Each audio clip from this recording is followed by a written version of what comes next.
Ben ritrovati a Cronache di Pellegatti, il secondo episodio di questo nuovo format di Radio Rossonera, ovviamente insieme a Carlo Pellegatti. Ciao Carlo. Sì, ben ritrovati in questo format che parla sempre di ricordi, anche se non dovete mai dimenticare che il Milan è un club che non vive di ricordi, ma che crea ricordi. Eravamo partiti con il Dortmund e devo dire che proseguiamo con qualcosa di nuovamente importante, ovvero la Juventus. Si avvicina Milan-Juventus di questa stagione e direi di iniziare, Carlo, con un Milan-Juventus che ti appartiene, no? Che senti tuo. Particolare, sì, dobbiamo ricordare che siamo partiti dal Dortmund, adesso c'è la Juventus, poi quando noi pubblichiamo questi nostri racconti dobbiamo sempre pensare a grandi partite, quindi è una sorpresa, non ve lo diciamo, come si dice adesso, non vi spoileriamo prima, ma adesso c'è questo Milan-Juventus, andiamo a rivivere Milan-Juventus e abbiamo scelti non 1000, ne abbiamo scelti 3 o 4. Il primo che ho scelto è molto antico, si rivolge forse a chi ha vissuto come me quella partita, è una partita particolare perché? Per tanti motivi. Campionato 61-62, il Milan non è favorito, era favorita l'Inter di Elenio Herrera. Il Milan però parte bene, batte, anche se poi dopo la partita con l'Inter che ha vinto perde a Venezia, ma batte l'Inter con un meraviglioso 3-1, dove grande protagonista è stato Jimmy Greaves, grande giocatore che non si è adattato ai metodi italiani di allenamento, chiede melanconicamente di andarsene, di ritornare dove diventerà un eroe del calcio inglese nel Tottenham, ma il Milan deve sostituirlo. Allora Gippo Viani, uno scienziato, il direttore tecnico, l'allenatore era Rocco, sceglie Dino Sani, pelato, proprio pelato, baffettini, tanto è vero che Rocco quando lo incontra dice: ma Gippo mi ha mandato qua, e non lo dico in veneto, un impiega del catasto, e dice mi ha fatto rimpatriare un nonno, perché l'ha visto proprio pelato coi baffettini. E proprio in quel Milan-Juventus, una partita indimenticabile in quel novembre sotto la pioggia del 1961, debutta Sani. Ricordo, tu mi hai detto, la ricordi? Sì, perché mi sembra di respirare ancora, di sentire il profumo ancora dei gradoni lucenti per la pioggia. Io avevo il posto, quello che oggi è sopra la panchina dell'allenatore avversario, sì, per farti capire. Sì. In tribuna, quella che oggi è rossa, una volta si chiamava tribuna centrale. Settore D 2052, che è stato il mio posto insieme a mio padre per anni. Era proprio lì sopra. Una volta c'era una panchettina che si tirava su quando pioveva. Sì. E la partita nasce bene. Il Milan fa debuttare Sani, che è un regista straordinario.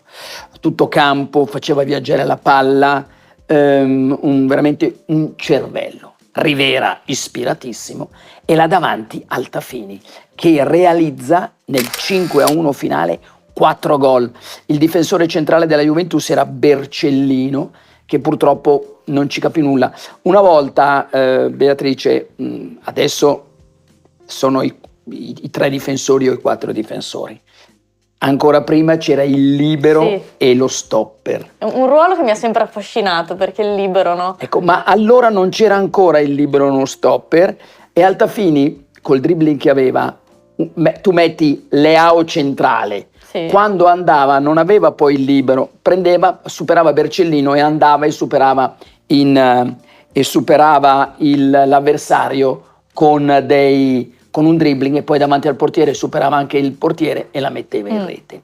Successe ben 4 volte, e in porta c'era un giocatore alto, allampanato, che ho visto quando c'è stata una cerimonia 6 o 7 anni fa, o anche 10, a Palazzo Pirelli, in stazione centrale.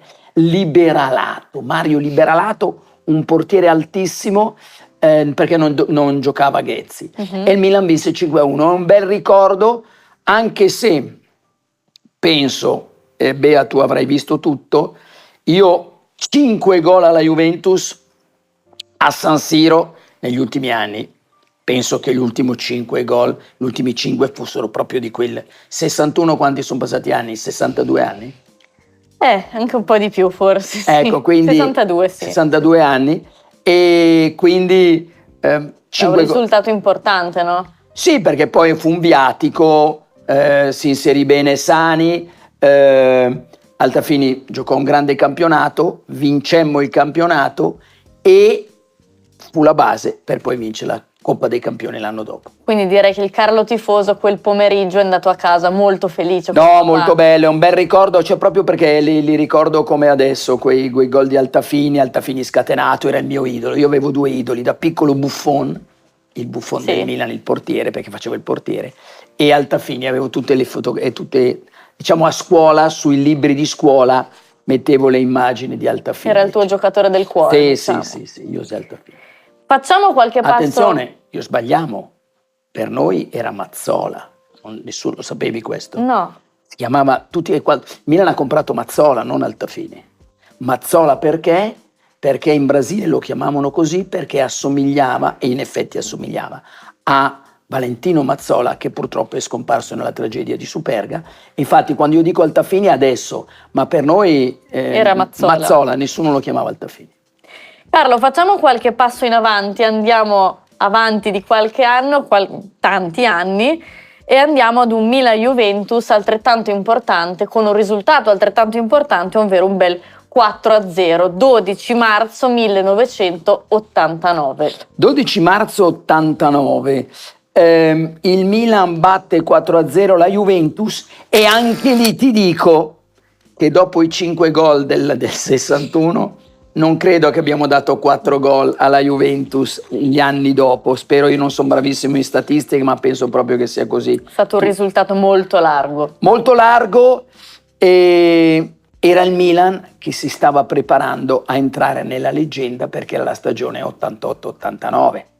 Il Milan stava preparando mentalmente i suoi sforzi per arrivare più avanti possibile in Coppa dei Campioni, e sì, poi la vinse.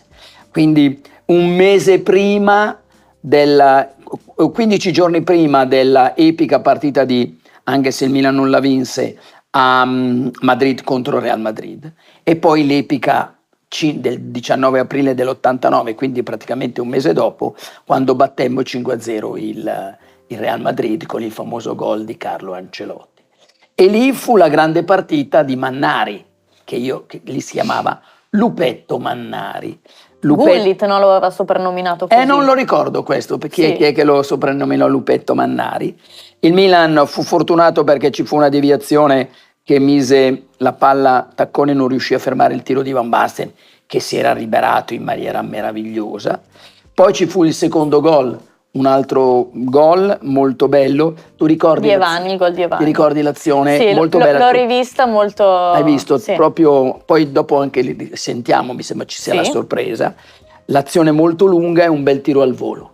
Ma quello che ricordo è il terzo gol di Mannari, perché dopo sentirete olè. Adesso non si fa molto più, perché difficilmente una squadra riesce a toccare la palla 10 volte.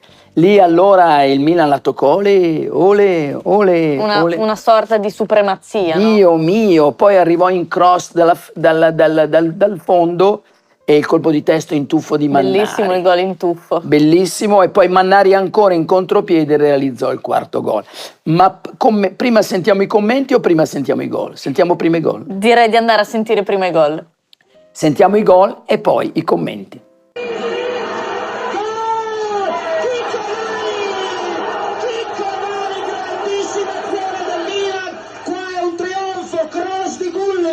Correzione di testa al volo di Van Basten e la messa al volo Chicco Vani, tutto al volo, tutto stupendo qua a San Siro. 15 minuti di gioco, secondo gol di sinistra Vani sotto il palo, grandissimo gol, grandissimo spettacolo. Una bella classe, no? Classe.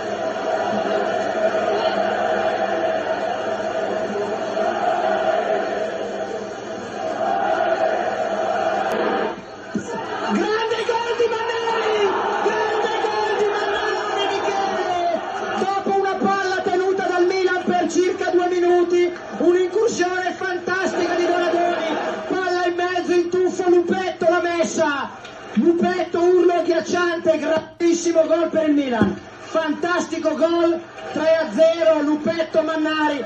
Ho visto l'altro giorno a Roma e dice urla quando faccio gol, più di così non potevo urlare, 3-0 per i ragazzi, applausi del pubblico. Non c'è molto da dire, salvo che mancano 4 minuti e viene avanti Costa Curta che ha rubato un buon pallone, appoggia Mannari, se la davanti Tacconi, Mannari, se la va Mannari, dovrebbe essere il gol! Ed è il quarto gol! Voi siete molto ispirati perché mi date la linea al momento giusto, Plastico è un mago, quando mi dà la linea è sempre gol. Mannarino ha ricevuto una stupenda palla, ha volato via Tacconi e l'ha messa, Lupetto Mannari, altro urlo agghiacciante sotto la luna di San Siro. E ti leggo i commenti. Presidente Berlusconi, ho visto il Milan più bello dell'anno, la squadra che ha vinto lo scudetto, che aveva vinto l'anno prima. Tacchi, questo è un gran Milan, signori, forse il più bel Milan che ho visto da quando sto seduto sulla panchina rossonera. E non avevo ancora visto quello che sarebbe successo. Appunto. Van Basten, Tacconi ce l'aveva con me, una questione personale, mi sembra evidente, ha fatto 3 grandi parate sulle mie conclusioni. Ma adesso lascio i 2 pareri, Mannari e il portiere Tacconi che aveva subito 4 gol. È la prima volta che segno in Serie A e per giunta a San Siro e queste 2 reti le voglio dedicare ai miei genitori. Io cerco sempre di rendermi utile alla squadra e stavolta contro ogni previsione ho superato tutte le aspettative. Ma Tacconi dice, il portiere della Juve, Sì. in campo i rossoneri non erano in 11, mi sembravano in 16, sbucavano da tutte le parti, era un'impresa fermarli. Ludovico Maradei della Gazzetta, leggo solo questo, un gran bel Milan, non c'è che dire, senza dubbio il migliore della stagione, applaudito a più riprese dalla platea di San Siro, estasiata per lo spettacolo offerto. Un Milan veramente straordinario. Tra l'altro, Carlo, poi quella stagione finisce con l'Inter che vince lo scudetto, Sì. ma viene un po', possiamo dire, oscurato dalla grande vittoria in Coppa dei Campioni del Milan. Certamente, perché quella dell'89 fu l'Inter dei record, perché collezionò dei record, ma il Milan poi con quella vittoria, prima Coppa dei Campioni dopo tanti anni, la prima di Silvio Berlusconi, 80.000 che si trasferiscono, beh, indubbiamente Ha avuto un altro impatto. sì. Assolutamente. Tra l'altro, Carlo, ritornando al gol che abbiamo sentito anche di Evani, quando vedi toccare la palla così da Gullit e Van Basten, al di là di chi poi lo finalizza in porta, no? È qualcosa di davvero... Sì, beh, quello è lo 1988-89, arriva non anche si capisce Rijkaard. neanche chi fa l'assist, no? Da quanto...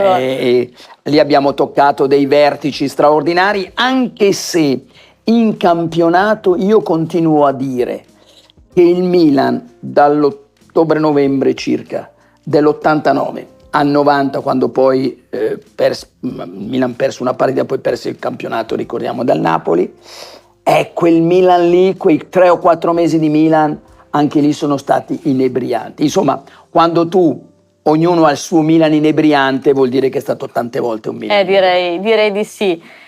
Torniamo a un altro Milan inebriante, o meglio, un Milan che sarebbe diventato inebriante, Carlo, ovvero il Milan-Juve del 22 marzo 2003, che terminò 2-1 proprio per i rossoneri. L'ho messo quello perché i gol sono di Shevchenko e Inzaghi.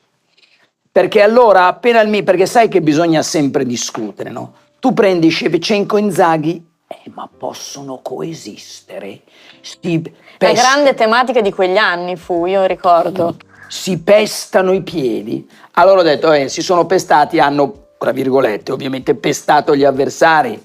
Ci fu un bellissimo gol e poi adesso sentiamo anche qui la cronaca, di Shevchenko, ma io ho voluto mettere anche il gol di Inzaghi, l'ho messo appunto. Difficilissimo. Perché la prende, la aggancia, la incolla, la perde, la lavora, ci litiga, poi riesce alla sua maniera a metterla, mentre esce Buffon, la palla gli passa sotto le gambe ed entra in porta. Una partita importante perché il Milan, che era dietro in classifica, con questa vittoria del 2003, non casualmente ho messo il 2003, perché dopo dunque quella di questa qui era del 22 marzo.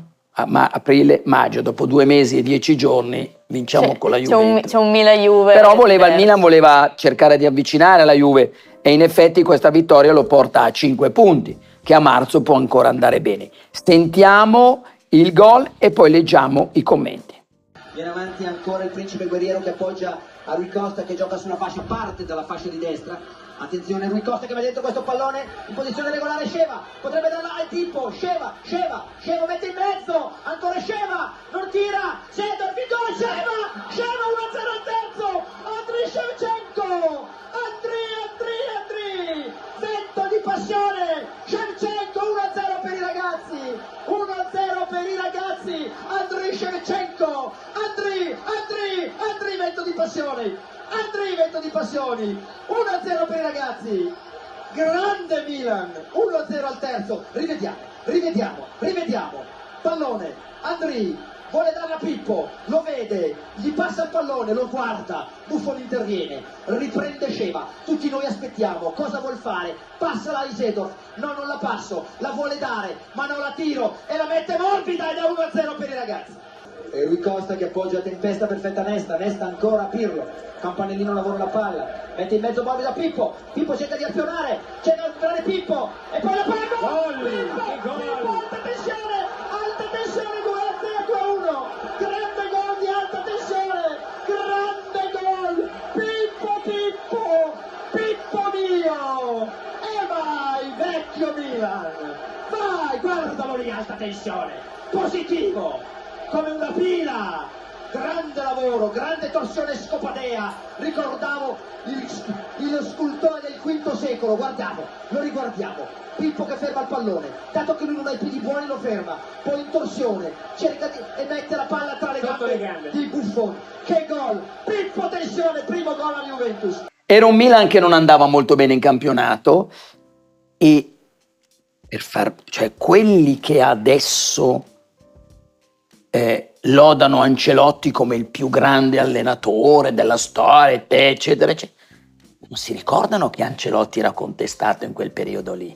Quindi quelli che adesso contestano Pioli, non vorrei che poi fra 3 anni o 2 o 5, il più grande, perché Van Basten è stato fischiato, no, sembra una bestemmia, Ancelotti criticato, Ancelotti dice ci siamo rilanciati, abbiamo riaperto i giochi, stavolta abbiamo chiuso un periodo non positivo, è stato fondamentale ridurre il distacco, 8 punti erano troppo rispetto al nostro valore attuale. Sai cosa dice Inzaghi? Questa rete la voglio dedicare al nostro allenatore, che ha passato un momento non facile ed è stato troppo criticato. Queste cose che mi fanno arrabbiare. Quindi voglio dire... Se pensiamo adesso fa riflettere. Ti dici, come criticato? Come no criticato Ancelotti? Ancelotti prende in Coppa UEFA 4 gol a Dortmund, quando poi l'abbiamo ricordato l'ultima volta. E Shevchenko dice sono stato molto contento per la vittoria, io e Pippo insieme non possiamo giocare in Coppa, io e Pippo in gol insieme, noi possiamo giocare in coppia e come giocheremo tutte le partite decisive, le torremo fino alla fine perché secondo me la Juventus perderà ancora dei punti, vabbè quella era una speranza. E dice la Gazzetta, il Milan ha dimostrato nell'occasione più difficile e decisiva di avere ancora cartucce da sparare. Quindi era un Milan tutto sport, il Milan rialza la testa e l'allenatore rafforza la sua delicata posizione. L'allenatore che poi mi confermi 2 mesi dopo sarebbe diventato campione d'Europa. E che questo qui era del 2003, rimane ancora 6 anni, va 3 volte in Champions League in finale, ne vince 2, vince la quarta. È così. E non c'erano i social. Tu pensaci ci fossero stati i social e tutto il resto attorno. Che massacro ad Ancelotti. Ma Carlo, ti faccio una domanda proprio su questo, no? Ma tu in quel momento esatto hai avuto l'impressione che sarebbe diventato un grande Milan? Un Milan anche per tanto tempo grande? Sai, potrei fare il fenomeno. C'era il progetto di Silvio Berlusconi, ma il progetto di Silvio Berlusconi aveva attraversato qualche anno prima anche momenti difficili, molto complicati, arrivando cioè non è che Adesso vediamo tutte le cose belle, ma allora ci sono stati anche momenti delicati. Non posso dirti di sì perché ogni partita ha il suo episodio. Metti che il presidente Berlusconi dopo Istanbul ci poteva stare, avesse deciso di mandare via Ancelotti perché pensava fosse chiuso il ciclo, e allora non ci sarebbero stati altri 2 o 3 anni meravigliosi. Ma perché nacque questa diatriba Inzaghi-Shevchenko? Cioè, a distanza di anni, tu come te la spieghi? Perché 2 giocatori completamente diversi. Sì, però erano 2 punte, prime punte, e allora quando c'è si chiama prima punta, perché non c'è una prima punta e mezzo o una mezza prima punta, è una prima punta. E in effetti Shevchenko sì, magari a volte partiva dalla fascia, però Inzaghi avere lì di fianco uno magari si pensava potesse, lui è un fagocitatore dell'area, e invece tutto sommato abbiamo vinto grandi partite anche con loro. Poi sai, a volte purtroppo diciamo l'allenatore è fortunato, nel senso che c'è un giocatore che magari manca. Pippo ha avuto delle assenze importanti, Shevchenko meno, e quindi poi alla fine hai bisogno di tutti. Adesso ho visto una partita con Inzaghi in panchina, eppure Inzaghi in panchina è una cosa che dici, come Inzaghi in panchina. Tra l'altro questo gol, quello che fa in questa partita, è un po' un simbolo di lui, no? Come sì, attaccante. Mi ricorda quello e quello segnato a Storari Milan-Cagliari, quando ho urlato può tutto Pippo. Cioè lui proprio ci litiga con questa, se non fa gol Esatto. non vive sereno. Esatto, proprio ci è andato lì cattivo, l'ha presa, Pippo a questo. Pippo è l'idolo di tutti i bambini, perché non può essere l'idolo di tutti i bambini Cristiano Ronaldo, perché è un talento, gliel'ha dato, o Van Basten, gliel'ha dato Dio, poi lui si è affinato, eccetera. A Inzaghi puoi arrivarci, non ci arrivi. Però tanti gol un bambino fa, sembra Inzaghi, e quindi perché non conta la classe pura, conta l'intuizione, anche la determinazione, che sono cose che puoi coltivare, puoi avere un bambino. E il talento di Van Basten no. Te lo dà madre natura. È un talento di Messi. Ecco perché Inzaghi è vicino a noi, perché tutti possiamo diventare Inzaghi, nessuno ci arriva, però tutti diciamo è più vicino alle persone normali, diciamo. Più umano. Anche se è disumana, e sono disumani i suoi numeri, lì sono numeri disumani. Prima di andare ad analizzare una partita un po' più vicina a noi, torno un attimo indietro, Carlo, a proposito di gol, e ti faccio una domanda non tanto sulla partita ma su quel famoso gol di Shevchenko contro la Juventus. Quello del 2001. E lui si porta sotto la curva a nord, la curva di là, si sposta leggermente a destra, va parallelo alla linea di porta, alla linea di area, e poi fa partire questo pallonetto. Questo cos'è? Un cross voluto? Sono i misteri del calcio. Un cross o tirato... Guarda, io, allora, che avesse voluto tirare un tiro parabolico da mettere in diagonale all'incrocio dei pali, non lo so, può darsi di no. Ma secondo me non era un cross. Cioè lui ha distinto, ha tirato verso la porta. Sì, probabilmente non ci ha neanche troppo pensato, però è anche istinto quello, cioè è istinto più pensiero. Sei lì e tu tiri, poi può andare, però cross no, perché il cross ha una postura diversa, magari guardi, quindi secondo me lì ha tirato. Ed è un simbolo questo gol forte dei vari Milan-Juventus, devo dire, è rimasto tanto. Sì, no? Anche questo, perché ha fatto discutere il famoso, adesso a me non piacciono i proverbi quindi non lo dico, ma proprio la terra è quadrata o rotonda, ecco. Torniamo, anzi ci avviciniamo un po' più ai nostri tempi, ai nostri anni, ai miei anni, per questo Milan-Juventus 3-0 del 15 maggio 2010 con quella fantastica doppietta di Ronaldinho. Ultima partita di Leonardo in panchina, ma anche ultima partita di Dida, che dice non capita spesso ai portieri brasiliani di rimanere nella stessa squadra per 10 anni. La Gazzetta parla di dignitoso addio di Leonardo, e poi è una partita particolare perché segna con grande caparbietà Antonini, che è stato, che non lo senta lui. Lui tira, ha tirato un buon tiro, ma il decisivo è la deviazione del giocatore. In questo caso il gol viene dato ad Antonini, Sì. non è una deviazione tale per cui è autorete, ma la palla prende la parte superiore della scarpa di un giocatore della Juventus, così si va proprio a infilare. Poi ci sono 2 gol molto belli di Ronaldinho, adesso li sentiamo. L'ultimo è straordinario perché sembra veramente un colpo di biliardo. Su questo pelouse verde effettua questo tiro che proprio va a infilarsi nella buca, non importa, proprio un tiro che va lontano, veramente il simbolo della classe di Ronaldinho. Ma sentiamoli. Mentre recupera una palla ancora splendida Antonini, 2 volte splendido ancora Antonini, attenzione, pallone dentro, Antonini solo davanti al portiere, vai Antonini, non sbagliare, gol, gol, gol, Luca Antonini, le ali della libertà, finalmente a dedicare a sua figlia il gol, Luca Antonini, le ali della libertà, al 14° minuto, Luca Antonini, le ali della libertà. Non ha sbagliato al minuto 14.